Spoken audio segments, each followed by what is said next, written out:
Улаанбаатар хотын нийт агаарын бохирдлын бараг 58-аас 60% нь гэр хорооллын айл өрхүүдийн одоо түүхийн нүүрс түлж одоо гаргаж байгаа угаарын хийнээс бүрдэж байгаа гэдгийг нүүрс хүчлийн хийнээс гарч байгаа гэдгийг JICA олон улсын байгууллагын 2022 оны тайланд бичигдсэн байгаа. Тэгээд агаарын бохирдлыг бууруулах чиглэлээр үндэсний хороо байгуулагдсан. За нийслэлийн засаг даргын тамгын газар агаар орчны бохирдлыг бууруулах газар энэ агаарын бохирдлыг бууруулах чиглэлээр нь тэргүй ээлжинд Улаанбаатар хотын агаарын бүсчлэлийг тогтоож байгаа. Ногоон бүс, шар бүс гэдэг. За ногоон бүсчлэлт болохоор үндсэндээ нэг 100 гаруй мянган айл өрх байгаа. Эдгээр айл өрхүүдийг бид нар энэ ойрын 2 жилийн хугацаанд хийм болон цахилгаан халаагуурын систем шилжүүлье гэдэг ийм одоо шийдэл түрээд ажиллаж байна.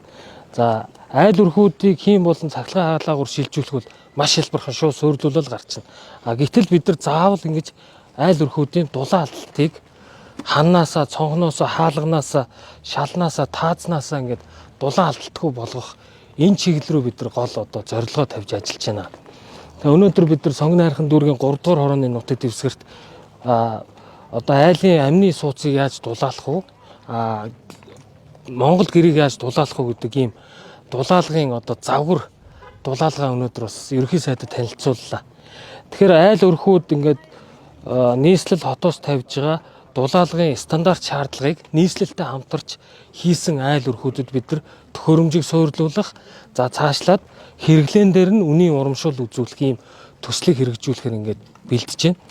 Жил болгон өвөл утаа ярьж байгаад хавар нэлээ ороохноос утаагаа мартаад явцдгийг бид нар болио. Харин эсвэргээрээ дулааны улиралд одоо агаарын бохирдлогоо тэмцэх энэ ажлаа эрчимжүүлэх гэдэг ийм зорилтыг тавиад явж байна. Энэ жил бид нар нэлээд том зорилт тавьж байгаа. 53 мянган айл өрхийг цахилгаан болон хий халаагуурын систем шилжүүлэхдээ заавал ийм дулаалгын шаардлага хангасан айл өрхөд шилжүүлэх гэж байгаа. Дээр нь айлуудынхаа аюулгүй ажиллагаа гэдэг зүйлийг одоо бид нар хангаж ажиллахаар төлөвлөж байгаа.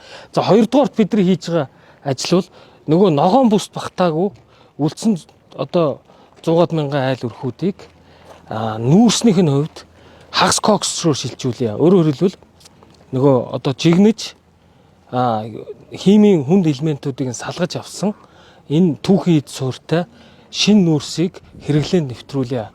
За мөн одоо боломжтой айл өрхүүд нь зуухны шинжилгэүүдийг хийе. Ингэж чадсанаар бид нар ирэх өвөл тэрний дараагийн өвлүүдэд агаарын бохирдол гэж маш олон жилийн одоо өвчин эмгэгээс салнаа л гэдэг ийм шийдэлтэй төлөвлөгөөтэй төлөвлөлтөй ажиллаж байна гэдгийг та бүхэнд хэлье.